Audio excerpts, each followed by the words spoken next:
Hello കൂട്ടുകാരെ, ആമയ്ക്ക് പുറന്തോട് കിട്ടിയത് എങ്ങനെയാണെന്നറിയാമോ?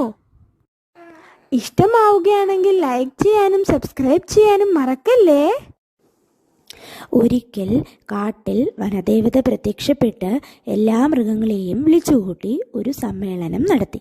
വനദേവത എല്ലാ പേരോടുമായി പറഞ്ഞു, വനമഹോത്സവത്തോടനുബന്ധിച്ച് കാട്ടിൽ ഒരു സദ്യ നടത്താൻ പോകുകയാണ്. എല്ലാ പേരും പങ്കെടുക്കണം. മൃഗങ്ങൾക്കെല്ലാം ഇത് കേട്ടപ്പോൾ വളരെ സന്തോഷമായി. അങ്ങനെ സദ്യയുടെ ദിവസമെത്തി. രാവിലെ തന്നെ എല്ലാ മൃഗങ്ങളും സദ്യ കഴിക്കാനെത്തി.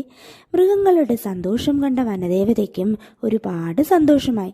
എന്നാൽ താൻ ഒരുക്കിയ പ്രത്യേക സദ്യയിൽ ആമ മാത്രം പങ്കെടുക്കാത്തത് വനദേവത പ്രത്യേകം ശ്രദ്ധിച്ചു. വനദേവത ആമയുടെ വീട്ടിലേക്ക് പോയി. വനദേവത ആമയോട് ചോദിച്ചു, നീ എന്താണ് സദ്യക്ക് പങ്കെടുക്കാത്തത്?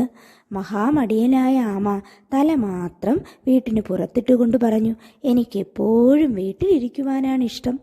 ആമയുടെ അഹങ്കാരം നിറഞ്ഞ മറുപടി കേട്ട വനദേവതയ്ക്ക് ദേഷ്യം വന്നു. വനദേവത ആമയെ ശപിച്ചു.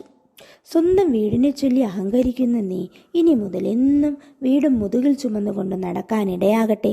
അങ്ങനെ ആമയുടെ വീട് ആമയുടെ ശരീരത്തിൽ ഉറച്ചുപോയി.